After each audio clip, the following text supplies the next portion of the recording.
Hello welcome back. मेरा नाम है वारम चौधरी और आप सभी का ज्ञान तरंग फॉर मैथ में स्वागत है। यहाँ पे हम स्टार्ट करेंगे 3D का लेक्चर सेकंड और इस लेक्चर के अंदर हम बेसिकली प्रैक्टिस करने वाले हैं। जो भी कॉन्सेप्ट थे उनके बारे में पिछले वाले लेसन के अंदर अच्छे से पढ़ लिया था, तो आपको इस लेक्चर को देखने से पहले फर्स्ट वाला पार्ट अच्छे से देख लेना है, क्योंकि 3D के जितने भी कॉन्सेप्ट थे, बेसिक ऑफ 3D और डायरेक्शन रेशियो के साथ डायरेक्शन कोसाइन को अच्छे से एक्सप्लेन कर लिया था। यहाँ पे हम केवल प्रैक्टिस करने वाले हैं, तो जरूर आपको पिछला वाला लेसन देख के ही इस लेक्चर को स्टार्ट करना चाहिए था। अब हमें सबसे पहले कुछ पॉइंट पिछले लेक्चर से ही पता होने चाहिए कि डायरेक्शन रेशियो और डायरेक्शन कोसाइन के रिलेटेड हमने लास्ट में क्या रिजल्ट कंक्लूड किए थे।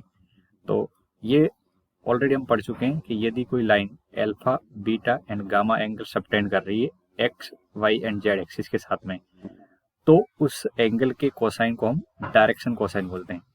ये ऐसे क्यों आते हैं, इसका बहुत ही डिटेल में प्रूफ हम पिछले लेक्चर में कर चुके हैं, तो आपको उसको जरूर देखना चाहिए। अब हमारे पास में फाइनली एक रिजल्ट निकल के आता था, जो कि हमें क्वेश्चन के अंदर अप्लाई करते समय ध्यान में रखना होगा कि डायरेक्शन कोसाइन अगर मैं एल, एम और एन से रिप्रेजेंट करता हूं तो उनके स्क्वायर का समेशन हमेशा 1 के बराबर आता है। तो L square plus M square plus N square equal to 1 होता है, या अपन लिखें तो cos square alpha plus cos square beta plus cos square gamma equal to 1 होता है। ठीक है, अब उन्हीं के स्पेशल केस में हमने क्या देखा था कि यदि कोई लाइन एक्स एक्सिस के अलोंग ही आ जाए, तो उस केस में हमने बताया था कि एक्स एक्सिस के अलोंग लाइन आ जाए तो अल्फा की वैल्यू 0 हो जाएगी, बीटा की वैल्यू 90 और गामा की वैल्यू भी 90 हो जाएगी। उस केस में डायरेक्शन कोसाइन 1, 0 और 0 निकल के आ जाते थे। सिमिलरली वाई एक्सिस के लिए और जेड एक्सिस के लिए भी यहाँ पे आपको दो रिजल्ट लिखे। अब इतनी बात हमें पता होनी चाहिए आज की क्लास के क्वेश्चन को अटेम्प्ट करने के लिए। ठीक है, चलिए साथ में ये भी पता होना चाहिए कि यदि हमारे पास में दो लाइन है जिनके डायरेक्शन रेशियो या डायरेक्शन कोसाइन आपको कुछ भी पता है, तो बेसिकली उनके बीच में एंगल निकालने के लिए, जैसे ये लाइन L1 है और ये लाइन L2 है, और इनके बीच में एंगल निकालने के लिए मुझे इन दोनों लाइन के डायरेक्शन रेशियो यानी DR पता होना चाहिए या DC पता होना चाहिए। ठीक है, अगर मैं DR यानी डायरेक्शन रेशियो को A1, B1 और C1 से रिप्रेजेंट करता हूँ और सेकेंड वाली लाइन की डायरेक्शन रेशियो को A2, B2, C2 से रिप्रेजेंट करता हूँ, तो उस कंडीशन में दोनों लाइन के बीच का एंगल फाइंड आउट करने के लिए बेसिकली हम क्या करते हैं, इसे डायरेक्शन रेशियो से एक वेक्टर बना लेते हैं, दूसरे डायरेक्शन रेशियो से दूसरा वेक्टर बना लेते हैं, और दो वेक्टर के बीच में एंगल निकालने का कॉन्सेप्ट हम ऑलरेडी वेक्टर के अंदर पढ़ चुके हैं। डॉट प्रोडक्ट के कॉन्सेप्ट से सीखा था कि दो वेक्टर के बीच में एंगल कैसे निकाला जाता है। तो दो वेक्टर जो ले जाए उनका डॉट प्रोडक्ट ऊपर लिखना होता है और नीचे उनके मैग्नीट्यूड का डिवाइड करना होता है मल्टीप्लाई करके। ठीक है, तो ये पॉइंट आपको पता होना चाहिए दो लाइन के बीच में एंगल निकालने के लिए। अब अगर दो लाइन पैरेलल हैं तो उस केस में क्या होंगे, उनके डायरेक्शन रेशियो प्रोपोर्शनल होंगे। अगर दो लाइन पैरेलल हैं तो डायरेक्शन रेशियो क्या हो जाएंगे, उनके प्रोपोर्शनल हो जाएंगे। ठीक, और ऐसे अगर परपेंडिकुलर की केस में क्या होगा, परपेंडिकुलर के केस में थीटा 90 हो जाएगा तो cos 90 0 होता है। तो यहाँ से आपको कंडीशन मिल जाएगी कि cos 90 0, तो क्रॉस मल्टीप्लाई करोगे तो आपके सामने क्या निकल के आएगा, यहाँ पे आपको कंडीशन मिल जाएगी A1 A2 B1 B2 plus C1 C2 equal to 0। ये कहाँ से लिख रहा हूँ मैं, ये बच्चों यही से लिख रहे हैं अपन। ठीक है, तो ये दोनों रिजल्ट स्पेशल केस के याद रखना, ये आपको 3D के अंदर बहुत जगह काम में आएंगे। ठीक है, चलिए अब इन दोनों कॉन्सेप्ट पे क्वेश्चन करते हैं। अच्छा, लास्ट एक पॉइंट और कि यदि हमें दो लाइन गिवन हो और दोनों लाइन के डायरेक्शन रेशियो गिवन हो, तो उन डायरेक्शन रेशियो के अलोंग वेक्टर लिख के और उन दो वेक्टर के बीच में एंगल निकालना है। अगर डायरेक्शन कोसाइन आ जाए तो भी ठीक है, कोई दिक्कत नहीं। डायरेक्शन कोसाइन के भी हम वेक्टर के फॉर्म में लिखना जानते हैं, क्योंकि डायरेक्शन कोसाइन और डायरेक्शन रेशियो पे ही लास्ट क्लास एंड हुई थी। तो आपको वो पॉइंट अच्छे से रिकॉल करते हुए इसे क्लास को अटेंड करना है। चलिए अब क्वेश्चन देखेंगे जिसमें आपको बेसिकली पिछले लेसन के सारे कॉन्सेप्ट यहाँ पे अप्लाई होते हुए दिखेंगे। फर्स्ट क्वेश्चन देखिए, यदि कोई लाइन है वो 60 डिग्री 30 डिग्री का एंगल बना रही है X axis and Y axis के साथ में, तो जेड एक्सिस के साथ में कितना एंगल बनेगा। ठीक है, ये निकालना है। यानी हमें बेसिकली दो एंगल गिवन है और थर्ड एंगल की बात कर रहे हैं। तो यहाँ पे क्या गिवन है, तो आप कहोगे एक्स एक्सिस के साथ में, जो कि अल्फा से अपन डिनोट करते हैं, तो वो 60 डिग्री है, और वाई एक्सिस के साथ एंगल को हम बीटा से डिनोट करते हैं और वो कितना है 30 डिग्री है, और हमें गामा की वैल्यू फाइंड आउट करनी है। ठीक है, तो ऐसे ही कंडीशन में हम क्या करेंगे, जो आपको जस्ट पिछला कॉन्सेप्ट समझाया कि हम जानते हैं cos square alpha plus cos square beta plus cos square gamma, ये हमेशा 1 होता है। और अगर ये 1 होता है तो मैं इस कॉन्सेप्ट की मदद से गामा फाइंड आउट कर सकता हूँ। तो आप यहाँ से बेसिकली वैल्यू पुट करते जाओ, तो कितना हो जाएगा, cos square 60 plus cos square 30, और गामा की वैल्यू मुझे फाइंड आउट करनी है, तो गामा को एज इट इज रहने देते हैं। ठीक है, अब बताओ कॉस स्क्वायर 30 की वैल्यू कितनी हो जाएगी, कॉस 30 की वैल्यू होती है √3/2, और उसका मुझे स्क्वायर करना है, तो √3/2 का स्क्वायर प्लस कॉस 30 की वैल्यू, कॉस 60 की वैल्यू मैंने यहाँ पे रखी है, तो कॉस 60 की वैल्यू 1/2 होती है, तो 1/2 का स्क्वायर और ये √3/2 का स्क्वायर, राइट, और कॉस स्क्वायर गामा। अब बेसिकली जो न्यूमेरिकल वैल्यू है उनको राइट साइड में लेके जाएंगे, तो कितना हो जाएगा, कॉस स्क्वायर गामा 1, ये 1/4 बन जाएगा, तो माइनस का 1/4, और ये 3/4 बन जाएगा, और ये देखोगे तो ये 0 बन जाएगा। कितना बन जाएगा, 0। अब कॉस स्क्वायर की वैल्यू 0 है, तो कॉस गामा भी 0 हो जाएगा, तो यहाँ से गामा की वैल्यू कितनी आ जाएगी, 90 आ जाएगी। कितनी आ जाएगी, 90।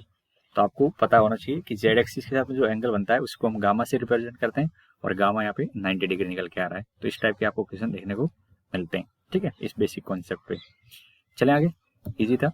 अब आगे देखिए, find A vector of magnitude 21, यानी 21 मैग्नीट्यूड का हमें एक वेक्टर फाइंड आउट करना है, पर किस डायरेक्शन में, तो उसमें डायरेक्शन रेशियो दे रखे हैं 2, -3 एंड 6। याद करिए पिछली क्लास के अंदर हमने देखा था कि अगर हमारे पास में डायरेक्शन रेशियो आ जाते हैं तो उन डायरेक्शन रेशियो से वेक्टर कैसे बनाया जाता है। तो हमने बोला था कि अगर कोई डायरेक्शन रेशियो गिवन है तो उनके साथ IJ के लगा दे तो वेक्टर बन जाता है। क्या बन जाता है, वेक्टर। अब मुझे उस वेक्टर के अलावा दूसरा वेक्टर फाइंड आउट करना है, तो पहले मैं वेक्टर लिख लूंगा। अगर डायरेक्शन रेशियो क्या है, अगर मेरे पास में DR यहाँ पे दे रखे हैं 2, -3 एंड 6 है। ठीक है, तो वेक्टर कितना हो जाएगा, तो आपको वेक्टर, अच्छा वेक्टर का मैं नाम दे देता हूँ यहाँ पे, ए वेक्टर नाम देता हूँ। क्या नाम देता हूँ, ए वेक्टर। तो वेक्टर हो जाएगा 2i -3j, और कितना हो जाएगा, 6k हो जाएगा। कितना हो जाएगा, 6k। ठीक है, अब इस वेक्टर के अलोंग मुझे 21 मैग्नीट्यूड का वेक्टर निकालना है। ऐसा सोचिए, जैसे ये वेक्टर है, ठीक है, ये ए वेक्टर है, ठीक है, इसी वेक्टर के अलोंग मुझे 21 मैग्नीट्यूड का चाहिए। कितनी मैग्नीट्यूड का, 21। तो ये हमने वेक्टर के अंदर बहुत अच्छे से अंडरस्टैंड कर रहा है कि किसी वेक्टर की डायरेक्शन में दूसरा वेक्टर निकालना है जिसका मैग्नीट्यूड अलग है। तो आप क्या करोगे, जो जिस डायरेक्शन निकालना है उसका यूनिट वेक्टर निकालो और उसको 21 से मल्टीप्लाई कर दो, क्योंकि मैग्नीट्यूड 21 है और डायरेक्शन ए वेक्टर की है, तो यहाँ से केवल डायरेक्शन पकड़नी है। तो ए वेक्टर के अलाउंग डायरेक्शन चाहिए तो यूनिट वेक्टर पकड़ लो। तो हम लिखेंगे यहाँ से ए कैप, तो ए कैप क्या होगा, ए वेक्टर अपॉन मोड ए। तो ए वेक्टर तो जो दिख रहा है एज इट इज रख लेते हैं, ठीक है, और उसकी डायरेक्शन में उसका मॉडुलस से डिवाइड करेंगे। तो मॉडुलस कितना आ जाएगा, 4 + 9 + 36। तो ये हो जाएगा डिवाइड वाला पार्ट 7 हो जाएगा, 36 और 4 40 और 9 49 हो जाएगा। तो ये 1/7 आगे आ जाएगा, और यहाँ पे आ जाएगा 2i -3j और प्लस का 6k। अब आपको चाहिए 21 मैग्नीट्यूड का, तो वेक्टर इन डायरेक्शन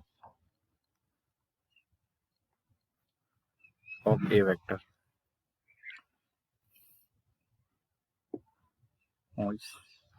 मैग्नीट्यूड कितना चाहिए अपन को, 21 का चाहिए। ठीक है, तो कैसे आएगा, तो आप कहोगे 21 ए कैप, क्या लिखेंगे, 21 ए कैप लिखेंगे। अब 21 और ए कैप की वैल्यू आपके पास में पता ही है, 1/7 है, और 2i -3j और ये 6k। अब केवल मैं सिंप्लीफाई कर रहा हूँ, बेसिक कॉन्सेप्ट आपको समझा दिया कि जिस डायरेक्शन में वेक्टर चाहिए होता है कितने मैग्नीट्यूड का, वो मैग्नीट्यूड और उसकी डायरेक्शन के लिए यूनिट वेक्टर से मल्टीप्लाई कर देते। तो ये 7 को 3 टाइम काट देगा, तो 3 और यहाँ पे 2i -3j + 6k। अब आप सिंप्लीफाई कर लोगे तो ये 6i cap -9j cap + 18k cap आपका आंसर हो जाएगा। उम्मीद है आपको यहाँ तक पार्ट समझ में आ गया होगा। चलें, ठीक है, अब नेक्स्ट बढ़ते हैं और एक और क्वेश्चन देखने की कोशिश करते हैं।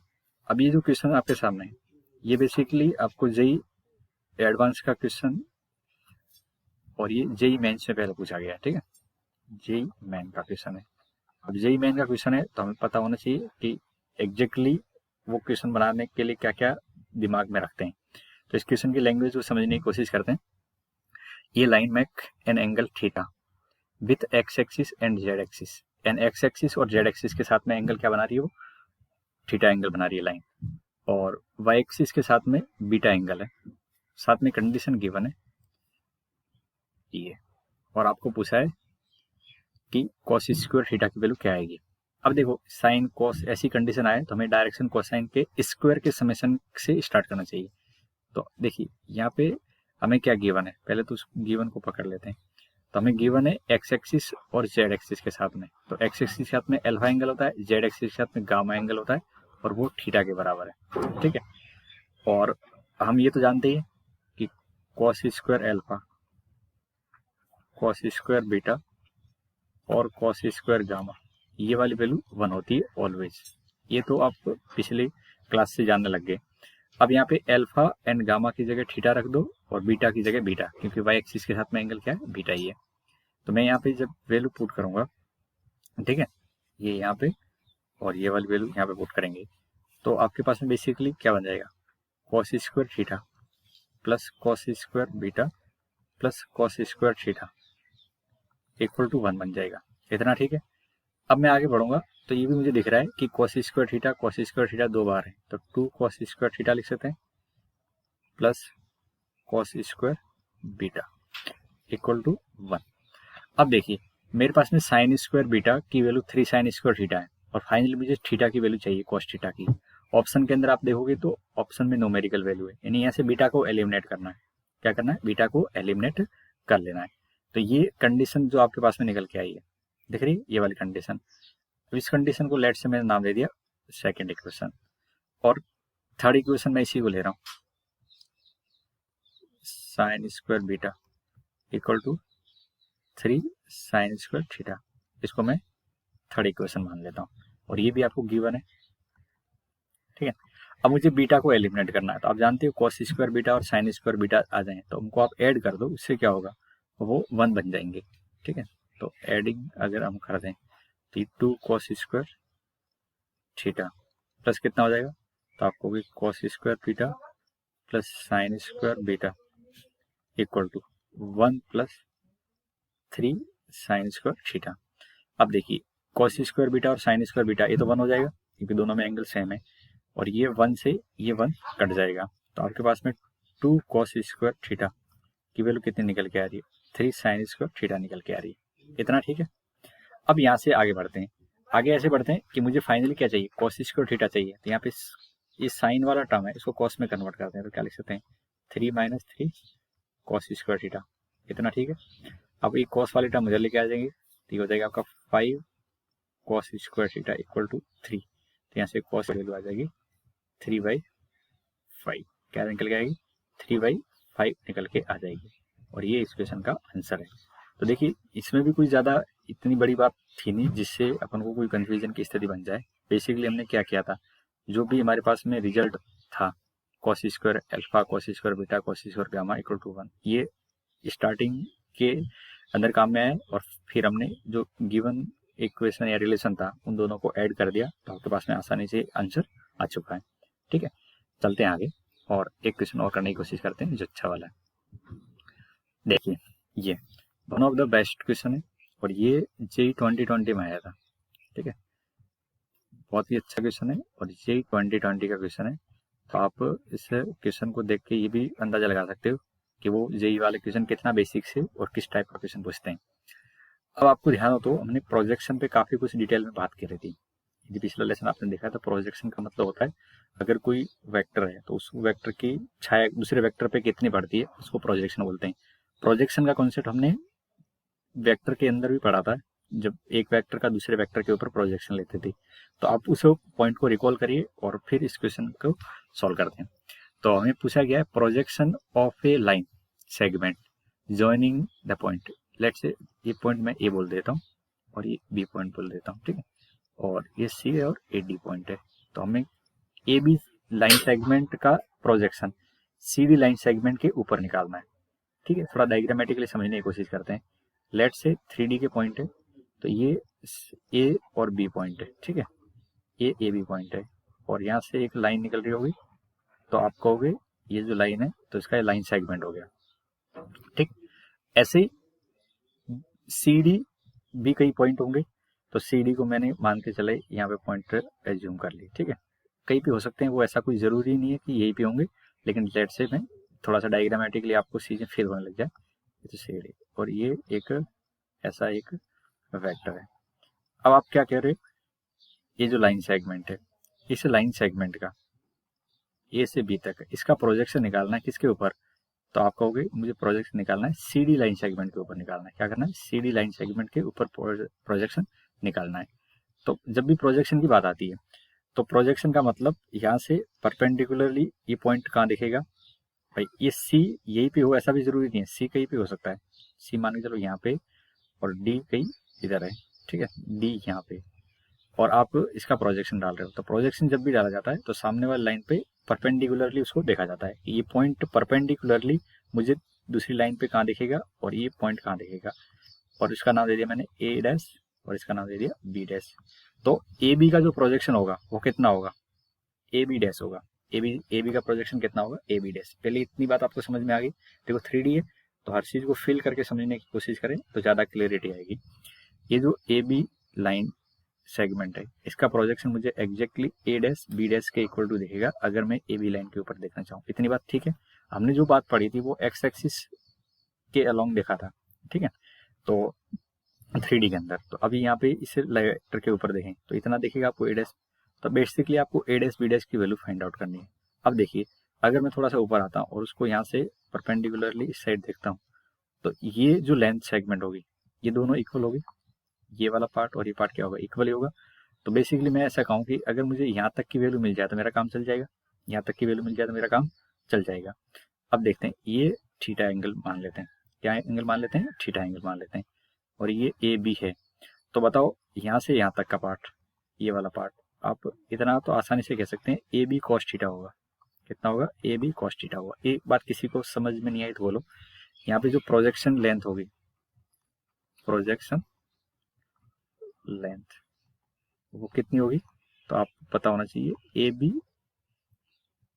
कॉस थीटा के बराबर। इतना ठीक है। अब ए बी कॉस थीटा होगा और ये वेक्टर के फॉर्म में लिखे हैं, तो ए बी वेक्टर का मॉडुलस इंटू कॉस थीटा होगा। अब आपको यहाँ से काम करना स्टार्ट करना है, तो आप कहोगे ए बी वेक्टर पहले निकाल लेते हैं ताकि उसकी लेंथ निकालने में आ जाए। ए बी वेक्टर निकालना है, तो ए पॉइंट तो आपको पता ही और बी पॉइंट पता है क्या नहीं। तो वेक्टर कैसे लिखते हैं, बी माइनस ए कर देंगे। तो बी के पॉइंट में क्या है, 2 है और ए में 1 है, तो ये कितना हो जाएगा, आई कैप हो जाएगा। -4 है, इधर -3 है, तो ये कितना हो जाएगा बच्चों, माइनस का 3j हो जाएगा। फिर यहाँ पे 11 है और इधर +3 है, तो ये 8 के कैप हो जाएगा। बताओ ए बी वेक्टर आपको समझ में आ गया। मैंने b माइनस ए किया और कुछ नहीं किया है। x2 माइनस x1 आई कैप, y2 माइनस y1 जे कैप और z2 माइनस z1 की कैप कर दिया। इतना ठीक है। अब आगे बढ़ते हैं। अब आगे बढ़ेंगे तो आपको ये समझ में आएगा इसका मॉडुलस तो निकल के आएगा।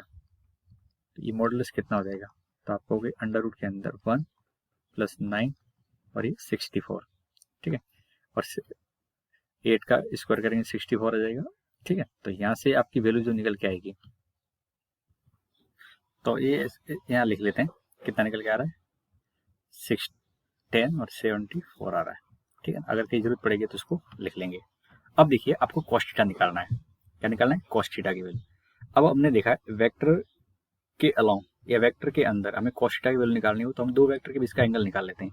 तो आप सोचिए ये जो थीटा एंगल बन रहा है वो किसके बीच में बन रहा है, थीटा एंगल बन रहा है, मैं मान के चलो इसका नाम देता हूँ, ठीक है, ये ई नाम देता हूँ। ए ई और ए बी के बीच में बन रहा है। थीटा एंगल किसके बीच में बन रहा है, ए ई और ए बी के बीच में। अच्छा ए ई, अगर मैं करूँ ए ई की बात, तो ए ई किसके पैरेलल है, सी डी के पैरेलल है या नहीं। तो मैं अगर ए ई की डायरेक्शन देखना चाहता हूँ तो मुझे ए ई की डायरेक्शन सी डी से मिल जाएगी। ए ई की डायरेक्शन किससे मिल जाएगी, सी डी से। तो बताओ यहाँ से अगर मुझे कॉस थीटा लिखना हो, क्या लिखना हो, कॉस थीटा, तो मैं बेसिकली ये तो कहूँगा A B vector dot C D vector, ध्यान से समझना, ये पॉइंट अगर आपको समझ में आ गया तो आप बहुत आसानी से क्वेश्चन कर सकते हो। ए बी और सी डी का मैग्नीट्यूड। क्या ये बात समझ में आ गई? अगर मुझे cos थीटा निकालना है तो एंगल हमेशा डायरेक्शन के बीच में निकलता है। तो cos थीटा किन दो डायरेक्शन या दो वेक्टर के बीच में एंगल बन रहा है, ए ई और ए बी के बीच में एंगल बन रहा है। ए बी की डायरेक्शन मुझे सी डी से मिल जाएगी, तो A B vector dot C D upon A B का मॉडुलस और सी डी का मॉडुलस। इतना ठीक है। अब मुझे यहाँ से सी डी वैक्टर लिखना चाहिए, तो सी डी वैक्टर कितना आएगा, सी में से यानी डी में से सी सब्ट्रैक्ट करेंगे तो -1 और 3 है, तो ये 4i कैप हो जाएगा। यहाँ से लिखेंगे तो 4j कैप हो जाएगा, और इधर लिखेंगे तो 7k कैप हो जाएगा। ठीक है, और सी डी का मैग्नीट्यूड लिखते हैं, तो सी डी का मैग्नीट्यूड लिखेंगे कितना आएगा, तो ये आ जाएगा अंडर रूट के अंदर 60 + 60 और 49, इनको ऐड करेंगे तो 81 हो रहा है, तो ये 9 हो जाएगा। ठीक है, अब यहाँ पे वैल्यू रख दो, ये दोनों की वैल्यू यहीं पे रख लेते हैं, तो हमारे पास में प्रोजेक्शन कितना आ जाएगा। प्रोजेक्शन की बात करेंगे तो क्या लिखा था, ए बी का मैग्नीट्यूड, तो अंडर रूट 74। ठीक है, कॉस थीटा की वैल्यू, अच्छा अब कॉस थीटा की वैल्यू इस फॉर्मूले से लिखना चाहेंगे, तो पहले कॉस थीटा निकाल के रख लेते हैं ताकि यहाँ पे कोई दिक्कत नहीं आएगी हमें लिखने में। अच्छा, कॉस थीटा की वैल्यू निकालेंगे तो क्या आएगा, ए बी वैक्टर और सी डी वैक्टर का डॉट प्रोडक्ट करेंगे, तो ये ए बी वैक्टर और सी डी वैक्टर इनका मुझे डॉट लिखना है, तो i - 3j + 8k dot 4i - 4j + 7k upon में जो वैल्यू है वो वही रहने दो, अंडर रूट 74 और 9। ठीक है, अब यहाँ पे मैं रख लेता हूँ, तो मैं यहाँ पे वैल्यू रखूंगा, तो पहले डॉट निकाल लेते हैं, i - 3j + 8k कितना हो जाएगा, ये 4 हो जाएगा, कोफिशिएंट मल्टीप्लाई करने तो 4 + 12 + 56 अपॉन में कितना आएगा, तो अपॉन में अंडर रूट 74 आ जाएगा और यहाँ से 9 आ जाएगा, अंडर रूट 74 से 74 गया। अब ये जो वैल्यू सॉल्व करोगे आप तो कितना हो गया, 56 और 12 68 और 4 72 72/9, तो यहाँ से 8 आ जाएगा, कितना आ जाएगा 8, ये आंसर है। तो यहाँ पे ऑप्शन भी आपको दिख रहा है, ए ऑप्शन के अंदर 8 है, तो इस क्वेश्चन का आंसर समझ में आ गया हो। अब बच्चों देखो, यहाँ पे जो हमने प्रोजेक्शन की लेंथ लिखी है, क्या लिखी है, प्रोजेक्शन की लेंथ, तो वो बहुत आसानी से आप यहाँ से डायग्रामेटिकली समझ भी सकते थे कि लाइन सेगमेंट का प्रोजेक्शन दूसरे लाइन सेगमेंट के ऊपर कैसे निकाला जाता है। कोई भी देख लेना, अगर ऐसी कोई लाइन है और इस लाइन सेगमेंट का किसी दूसरे लाइन सेगमेंट के ऊपर प्रोजेक्शन निकालना है, तो आप बेसिकली क्या करोगे, इनको यहाँ से देखोगे, तो ये जो पार्ट होता है वो यहाँ से इतने के बराबर रहेगा, तो मुझे ऐसा सोचना है कि ये वाली लेंथ निकालनी है, तो आप यहाँ पे ट्रायंगल की मदद से सोचने की कोशिश करोगे तो भी आसानी से हो जाएगा। भाई आपको दो डायरेक्शन के बीच में पहले एंगल निकालने का मेथड दिमाग में क्लियरिटी से होना चाहिए, और दो डायरेक्शन के बीच में एंगल निकालने के लिए हम डॉट प्रोडक्ट की यूज करते हैं, तो डॉट प्रोडक्ट से हमें एंगल मिल जाएगा, एंगल मतलब cos थीटा की वैल्यू मिल जाएगी, और फिर आप ट्रायंगल की मदद से आप सोचोगे हो जाएगा। होने को तो इसका फॉर्मूला भी दे रखा है, आप कई बुक में देखोगे तो इसका एक रिजल्ट फॉर्मूला दे रखा है, लेकिन मैं फिर कहूँगा आप बेसिक कॉन्सेप्ट पे रहिए, आपका फॉर्मूला आपको हो सकता है अब इसमें कंफ्यूज कर दें, लेकिन बेसिक अगर आपके पास में है तो कभी कंफ्यूज नहीं करोगे। ठीक है, तो क्या किया हमने, जिस वेक्टर का जिसके ऊपर प्रोजेक्शन निकालना है, आप बेसिकली ऐसे भी कह सकते हो, जो प्रोजेक्शन वेक्टर था वो वही है यहाँ पे। ठीक है, अगर मैं इसको ए वेक्टर बोलता था, ठीक है, और इसको बी वेक्टर बोलता है, तो मैंने बेसिकली यही किया है। अगर आप अच्छे से समझने की कोशिश करो, A vector dot B vector upon mod B किया है, और कुछ नहीं किया। आप देख लो, ये पूरी प्रोसेस में यही हुआ है। ए वेक्टर का दूसरे वेक्टर के ऊपर प्रोजेक्शन निकालना हो तो हम क्या करते हैं, जिसके ऊपर निकालना है उसका यूनिट वेक्टर ले लेते हैं, तो ये देखो ये यूनिट वेक्टर ही तो है। ठीक है, तो ये काम आपको पता होना चाहिए। चले आगे, अब क्वेश्चन नंबर 5 देखिए, बहुत ही अच्छा क्वेश्चन है, और ये क्वेश्चन भी जेईई मेंस का फेवरेट एरिया है जहाँ से वो क्वेश्चन बना के पूछते हैं। तो यहाँ पे क्या देखा है कि find the angle between the line which direction cosine are, जिनके डायरेक्शन कोसाइन गिवन है l + m + n = 0, और सेकंड इक्वेशन दे रखी है 2l² + 2m² - n² = 0। तो आपके पास में दो इक्वेशन तो गिवन ही, तीसरी इक्वेशन आप बाई डिफॉल्ट जानते ही हो डायरेक्शन कोसाइन के रिलेटेड, कौन कौन सी आप ये तो जानते हो, l² + m² + n² = 1 होता है, ये तो हम हमेशा ही जानते हैं, ऐसा कोई और बाकी 2 कंडीशन दे रखी है, यानी एक तरह से मैं कहूँगी 3 इक्वेशन 3 इन नॉन सॉल्व करने हो जाएगा।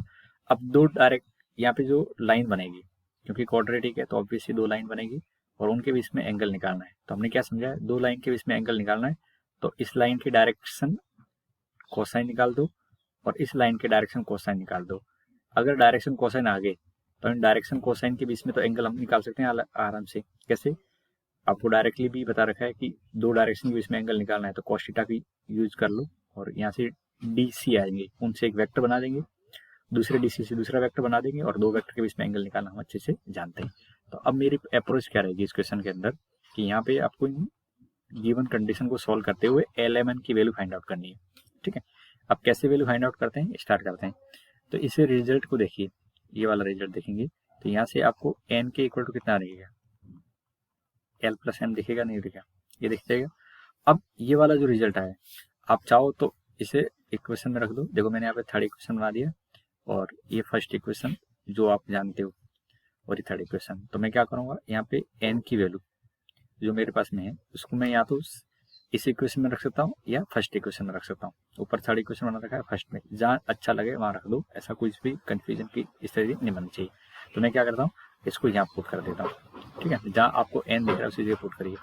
तो 2L² प्लस 2M² माइनस ये वाली वैल्यू रखेंगे तो माइनस तो प्लस ही हो जाएगा और ये L प्लस M का स्क्वायर इक्वल टू कितना है, 0 है।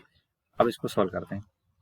तो 2L² 2M² माइनस यहाँ पे स्क्वायर कर रहे हैं, minus L² minus M² minus 2LM equal to 0। एक एक कट जाएगा तो क्या हो जाएगा, L² बच जाएगा, M² बच जाएगा, 2LM बच जाएगा इक्वल टू 0। और ये आप देखोगे तो ये L माइनस M का स्क्वायर ही बन के आ गया। तो यहाँ से मेरे पास में L की वैल्यू M के इक्वल टू आ गई। अब L की वैल्यू M के इक्वल टू है, तो बताओ यहाँ से अगर इसको यहाँ पुट कर दोगे तो N की वैल्यू कितनी आ जाएगी, माइनस का 2L आ जाएगी, नहीं आएगी। L और M तो बराबर आ गई और N की वैल्यू कितनी आ गई, माइनस के 2L के इक्वल टू आ गई। अब मैं क्या करूँगा, अब आपके पास में N की वैल्यू L के टर्म में, M की वैल्यू N के टर्म में और L खुद अपने टर्म में, तो आप फर्स्ट इक्वेशन में रख दो, put L equal to M और N इक्वल टू माइनस का 2 है in equation L² plus M² plus N² equal to 1। इसमें पुट कर देते भाई। हमने सॉल्व किसको किया है, ये फर्स्ट ये वाली इक्वेशन और इसको सॉल्व किया है, ये तो हमारे पास में ऑलरेडी थी, तो यहाँ पे पुट कर लेते हैं। तो L की जगह L ही पुट करते हैं, L की जगह L ही रहने देते हैं और बाकी कंडीशन देखते हैं। तो L की जगह L रखेंगे तो L², ये भी L² हो गया और यहाँ देखेंगे तो कितना हो जाएगा, 4L² इक्वल टू 1। इन सबको यहाँ पुट कर दिया, ठीक है, और इसको यहाँ पुट कर दिया। अब यहाँ पे देखोगे तो 6L², तो L की वैल्यू कितनी आ जाएगी, तो आपको होगी प्लस माइनस 1/√6 आ गई। और ये वाली वैल्यू किसकी वैल्यू है, M की वैल्यू है।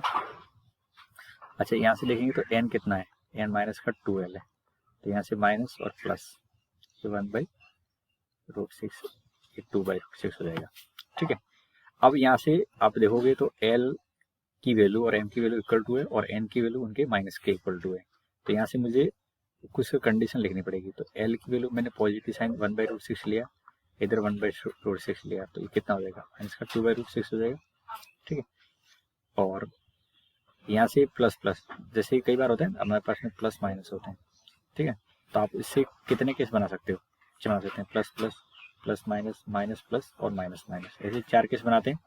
तो ऐसे यहाँ पे 3 है, तो अगर कभी ऐसे आ जाए प्लस माइनस और माइनस प्लस, तो यहाँ से आप केस कौन कौन से बना सकते हो, मैं केवल उसे लिख के बता रहा हूँ। एक बना सकते हैं प्लस प्लस प्लस वाला, प्लस प्लस माइनस बना सकते हैं, प्लस माइनस प्लस, ऐसे 8 केस बन सकते हैं। तो उसमें से मैं 2 डायरेक्शन को लिखना चाहूँगा, कितनी, ओनली 2 डायरेक्शन को लिखना चाहूँगा, उससे मुझे पता लग जाएगा।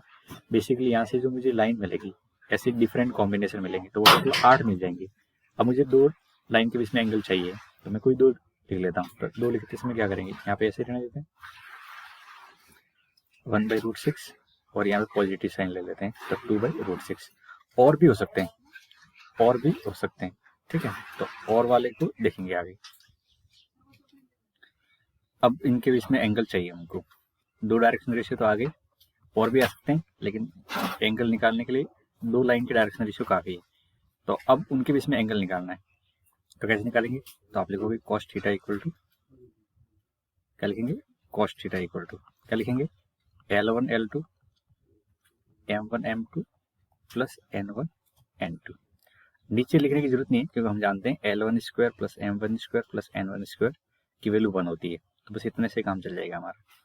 अब देखो L1 किसको मान रहे हैं? ये आपका L1 है, इसी को मैं M1 और ये N1 बोल रहा हूँ। सिमिलरली ये L2 है, ये M2 और इधर से क्या है, ये N2 है। इनकी वैल्यू मल्टीप्लाई करेंगे तो कितना हो जाएगा? 1/6 हो जाएगा, फिर 1/6 हो जाएगा, माइनस का 4/6।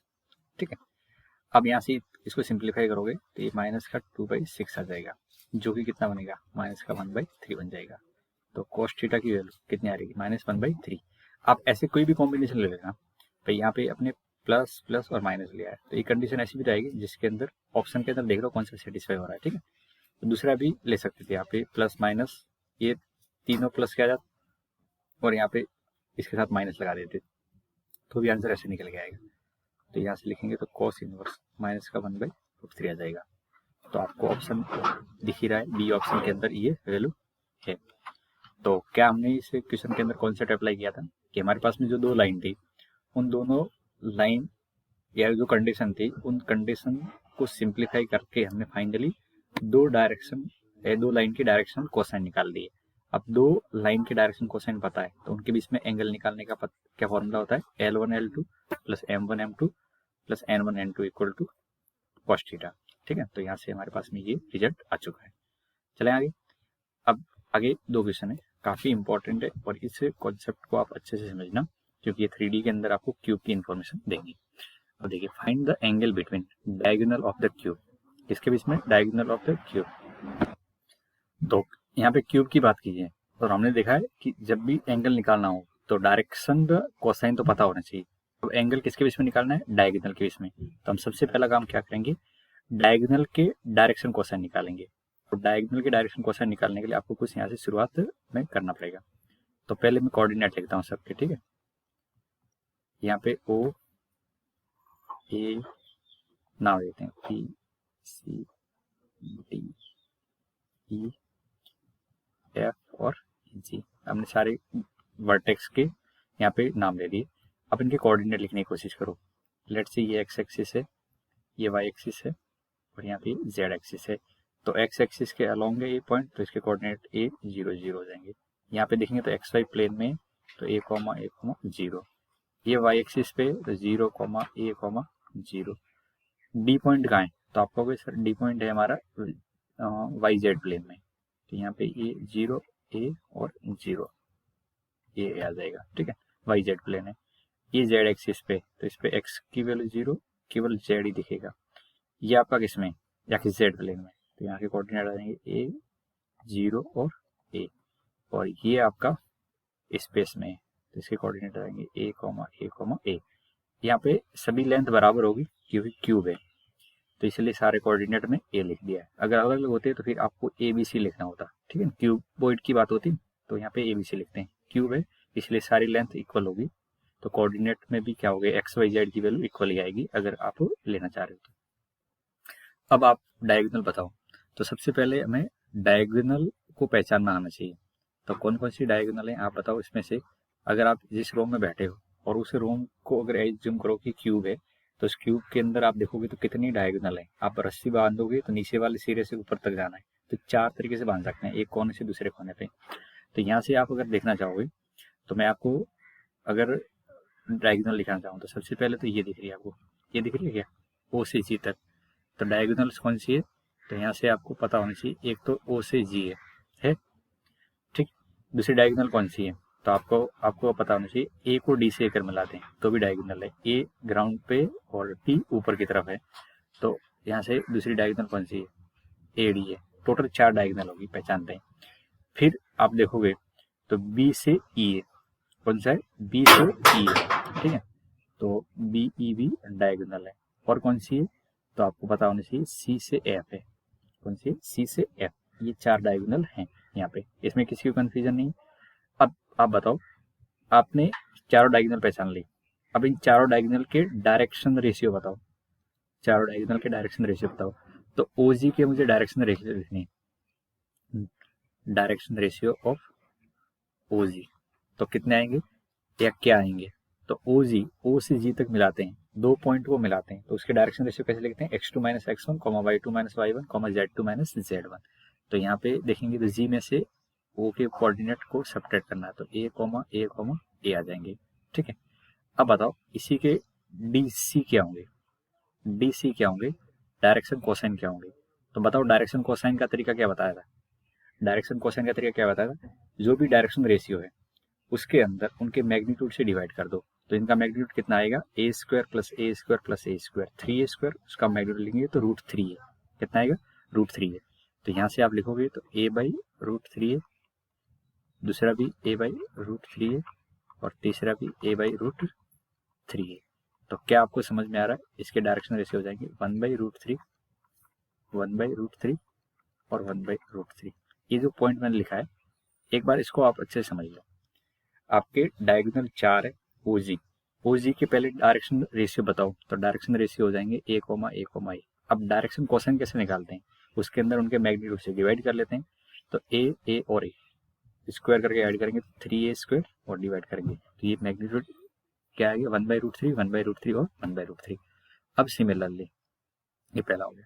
दूसरी डायगोनल कितनी है? तो मैं कहूँगा D R of O A D बताओ, तो आप कहोगे ए डी के डी आर, तो ए से डी तक मिलाना है, तो डी में से ए सब्ट्रैक्ट करेंगे, डी में से ए सब्ट्रैक्ट करेंगे तो डी के कोऑर्डिनेट आपको दिख रहे हैं इस डायग्राम में, 0 a और ए के कोऑर्डिनेट a, 0, 0।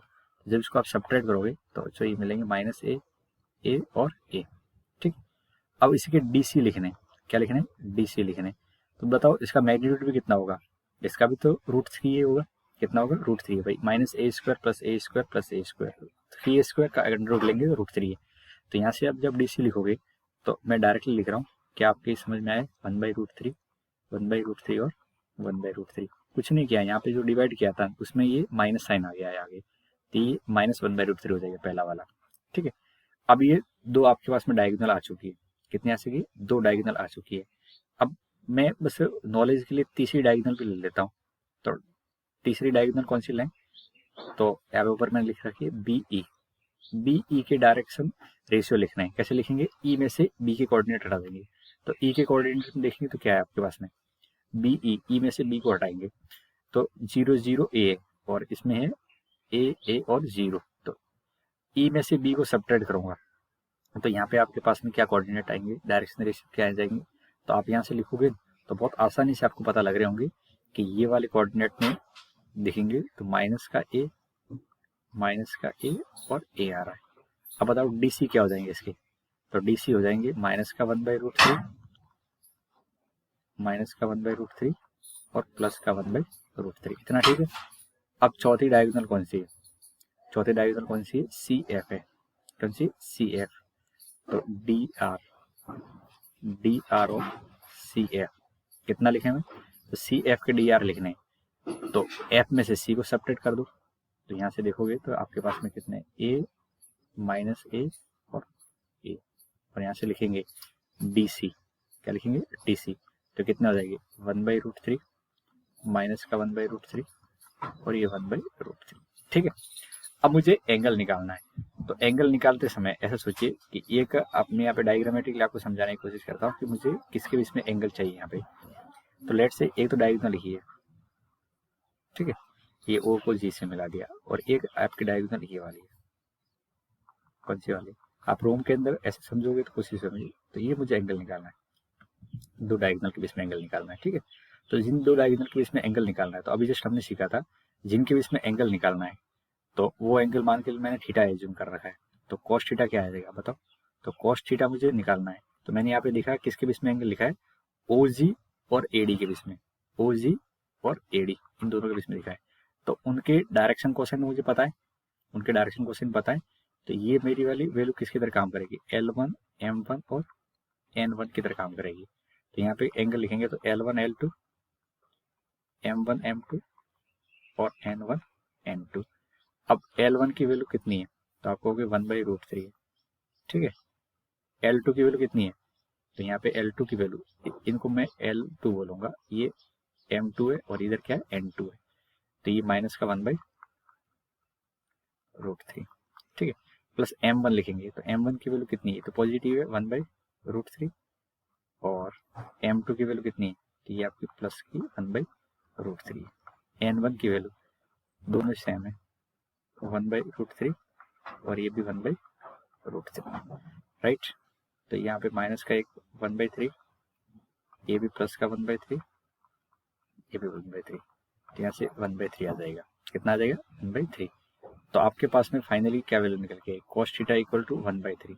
पर मुझे तो एंगल पूछा था, क्या पूछा था, एंगल पूछा था, तो एंगल कितना हो जाएगा, तो आपको ध्यान रखना है आज के बाद में डायगोनल के बीच में एंगल होता है cos इनवर्स 1/3। ये कई बार डायरेक्टली क्वेश्चन भी आपको दिख जाएगा, बोर्ड के एग्जाम में भी कई जगह क्वेश्चन है ये, तो पता होना चाहिए कि यहाँ पे जो डायगोनल बनते हैं उनके डायरेक्शन कोसाइन हमें सबसे पहले निकालने होते हैं, ठीक है। अब यहाँ से मैं आपको कुछ डायरेक्टली बात बोलना चाहूंगा कि जो डायरेक्शन कोसाइन है, क्या है डायरेक्शन कोसाइन है, वो कितने हैं आपके पास में, 4 डायगोनल है, तो 4 तरीके के डायगोनल कोसाइन होंगे।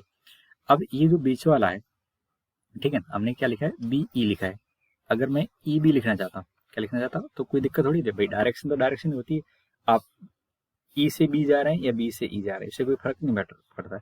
तो यहाँ से अगर मैं ई बी की डायरेक्शन कोसाइन लिखना चाहता तो क्या निकल के आते, तो ये इनको आगे से माइनस से मल्टीप्लाई कर लेते, तो ये 1/√3 और माइनस का 1/√3 निकल के आता है। इतनी बात समझ में आ रही है।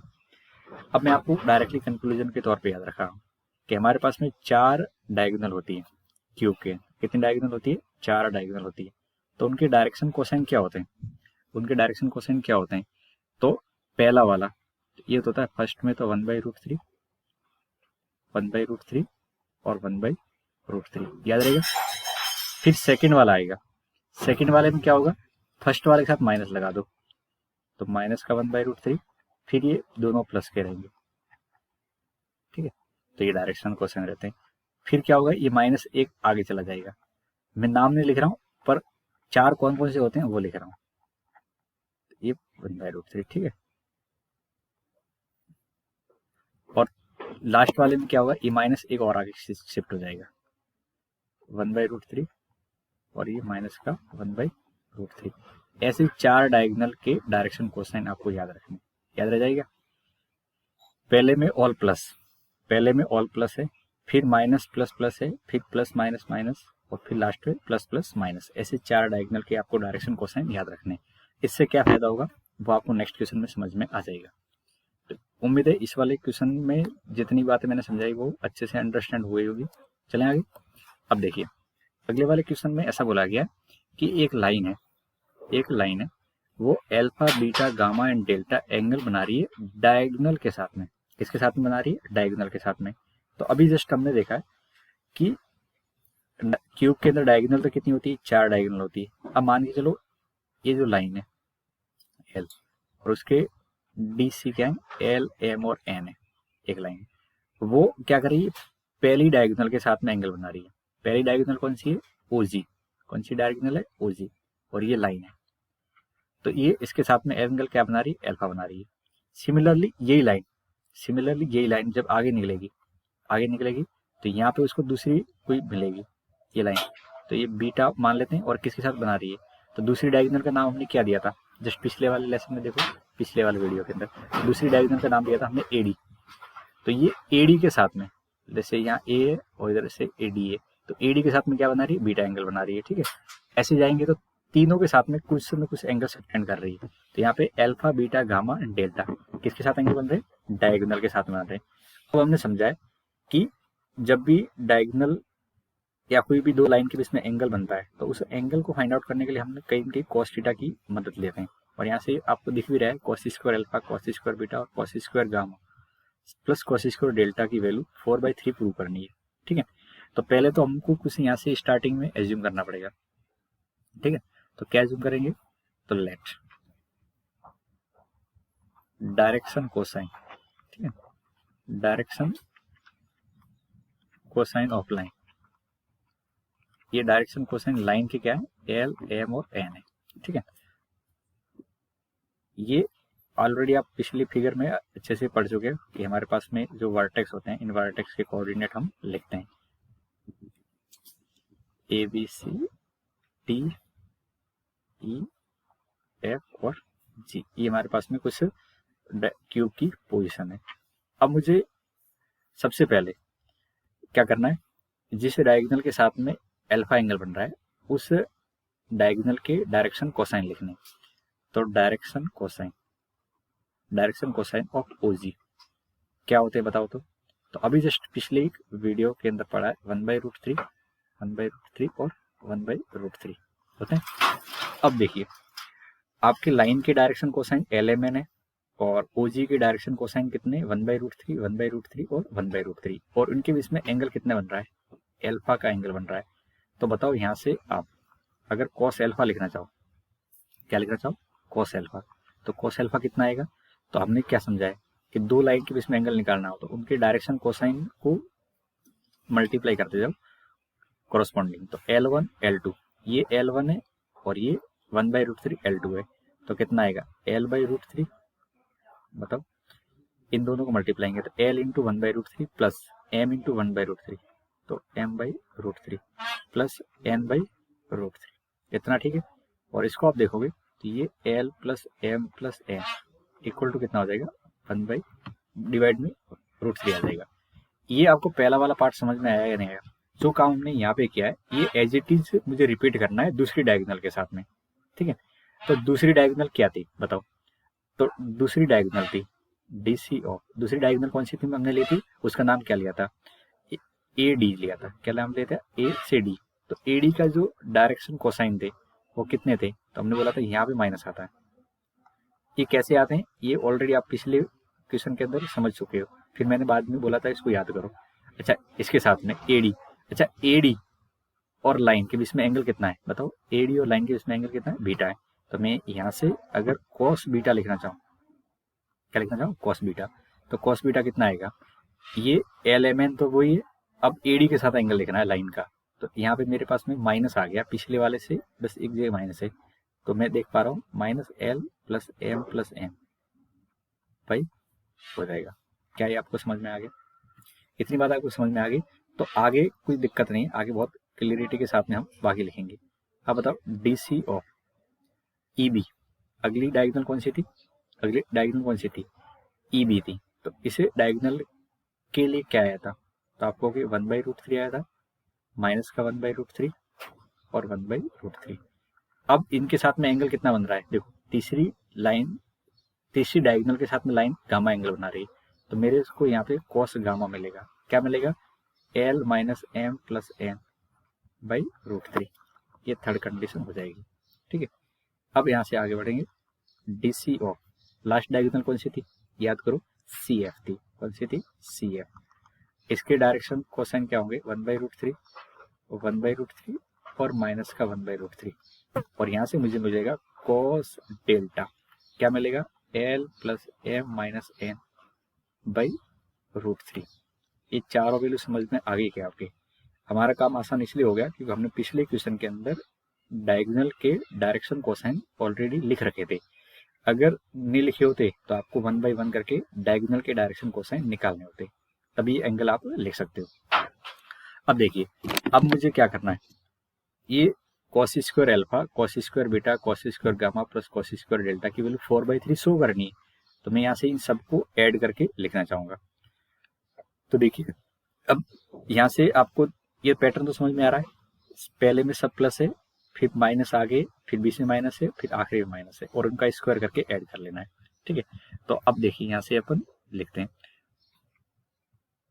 लेफ्ट हैंड साइड को, cos square alpha, cos square beta, cos square gamma और कॉस स्क्वायर डेल्टा, इसकी वैल्यू को स्क्वायर करके ऐड करना है। तो मैं क्या करूंगा, L plus M plus M का स्क्वायर और नीचे तो 3 आ जाएगा, फिर अगले वाले में लिखेंगे तो -L plus M plus M का स्क्वायर,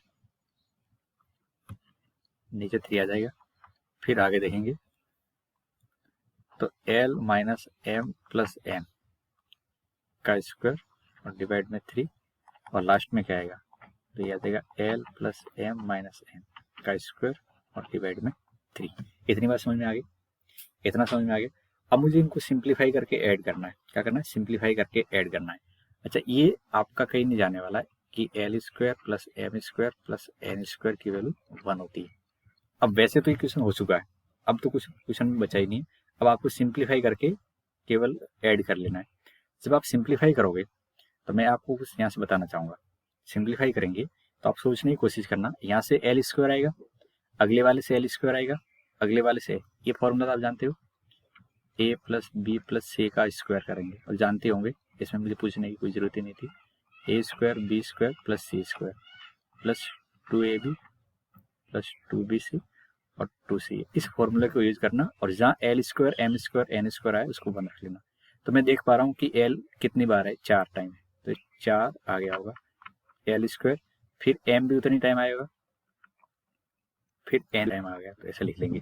ठीक, अब आगे देखना, अब 2 टाइम क्या आया होगा, यहाँ से एल एम आया होगा, क्या होगा कि हाँ आया होगा, इधर से क्या होगा माइनस का एल एम आया होगा, इधर से कितना आया होगा माइनस का एल एम, और लास्ट से क्या आएगा प्लस का एल एम आया होगा। क्या ये बात आपको समझ में आ रही है भाई? आप जब इसका पार्ट लिखोगे तो इसमें क्या आएगा, 2ab भी तो आएगा, तो इधर से 2ab का टर्म क्या आएगा 2lm, इधर से माइनस का 2lm, इधर से माइनस का भी आएगा क्योंकि ये प्लस और माइनस है, जब दोनों प्लस में।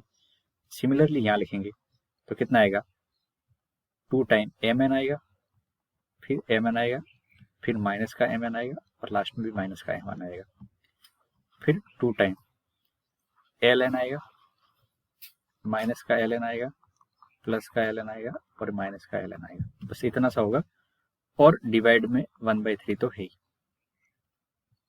1/3 तो है। अब देखो ये वाली टर्म कट जा रही है, ये आपस में कट जा रही है, सब जगह कट रही है। ठीक है, तो हमारे पास में क्या बचेगा, केवल ये वाली टर्म बचेगी, तो 4/3 और ये 1 होता ही है, तो 4/3 निकल के आ जाएगा। मैंने क्वेश्चन की कैलकुलेशन को थोड़ा सा जल्दी किया है, पर ये आपको पता होना चाहिए और आप आसानी से समझ भी जाओगे कि ये कैसे निकल के आ रहा था।